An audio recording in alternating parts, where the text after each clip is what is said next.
मेरे छोटे भाई ने जिद की कि वह लाखों की कीमत वाली एक लग्जरी कार के साथ फोटो खिंचवाए, लेकिन अचानक उसके हाथ से फोन गिर गया और कार पर खरोंच आ गई। ये देखकर मैं बेहद घबरा गया। मुझे डर था कि अब हमें इस नुकसान का हर्जाना भरना पड़ेगा। तभी कार का दरवाजा खुला और एक आदमी बाहर निकला। मैं तुरंत आगे बढ़ा और उससे माफी मांगी। मुझे लगा कि वह इस मौके का फायदा उठाकर हमसे मुआवजे की मांग करेगा, लेकिन हैरानी की बात थी कि उस आदमी ने बिल्कुल परवाह नहीं की। वह ज्यादा कुछ कहना भी नहीं चाहता था, इसलिए हमारे पास वहां से लौटने के अलावा कोई रास्ता नहीं था। कार में वापस बैठने के बाद भी मैं यही कहता रहा कि वह आदमी वाकई बहुत उदार था, लेकिन इससे भी ज्यादा संयोग की बात यह थी कि बाद में पता चला कि वह और मैं पड़ोसी थे। मैंने इस बात को ज्यादा गंभीरता से नहीं लिया और बस उस दिन फुटबॉल मैच देखने की योजना बनाई। मैंने खास तौर पर कुछ फ्राइड चिकन भी ऑर्डर किया, लेकिन जब खाना लेने के लिए मैंने दरवाजा खोला तो देखा कि वही आदमी मेरे दरवाजे के ठीक बाहर खड़ा था। हैरानी की बात यह थी कि उसने बिल्कुल वही कपड़े पहने हुए थे जो उस समय मैंने पहने थे। जब मैंने उससे बात करने की कोशिश की तो वह बेहद घबराया हुआ लग रहा था। मैंने देखा कि वह कई बार पासवर्ड डालने की कोशिश कर रहा था, लेकिन हर बार असफल हो रहा था। इसके अलावा वह हमेशा मास्क पहने रहता था। मुझे तुरंत उस पर शक होने लगा और इससे भी अजीब बात यह थी कि डिलीवरी वाला गलती से हमारे दोनों खाने के ऑर्डर आपस में बदल गया था। कोई और रास्ता न होने पर मैंने खुद आगे बढ़कर दोनों ऑर्डर बदल लिए। इस वजह से उस आदमी ने मुझे फ्राइड चिकन का एक डिब्बा भी दे दिया। उसका व्यवहार मुझे पूरी तरह उलझन में डाल रहा था, लेकिन फुटबॉल मैच शुरू होने वाला था, इसलिए मैंने ज्यादा सोचने का समय नहीं लिया और मैच का आनंद लेने लगा। उधर वह आदमी भी उसी समय अपने घर में मैच देख रहा था। फिर एक दिन मैं काम से छुट्टी करके घर लौटा तो मैंने देखा कि वह आदमी फर्श पर बैठा हुआ था। मैंने इंसानियत के नाते तुरंत उसके पास जाकर पूछा कि क्या हुआ है, लेकिन उसने जवाब देने के बजाय कुछ पैसे निकालकर मेरी ओर बढ़ा दिए। ये देखकर मैंने उसके पैसे वापस उसकी जेब में रख दिए। तभी मुझे उसका अजीब व्यवहार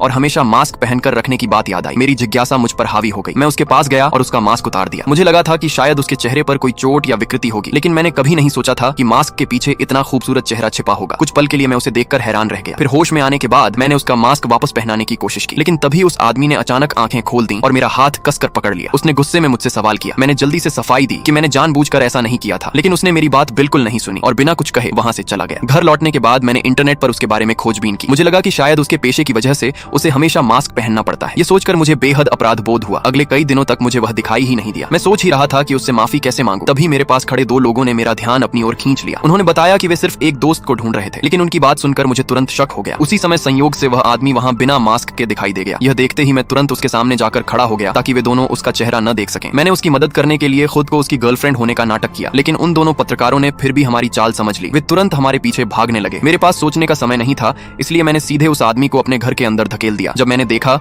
कि दोनों पत्रकार अभी भी बाहर उसका इंतजार कर रहे हैं तो उस आदमी के पास कुछ समय के लिए मेरे घर पर रुकने के अलावा कोई रास्ता नहीं था। आगे क्या हुआ जानने के लिए कमेंट में पार्ट 2 लिखें। चैनल को लाइक और सब्सक्राइब करें। धन्यवाद।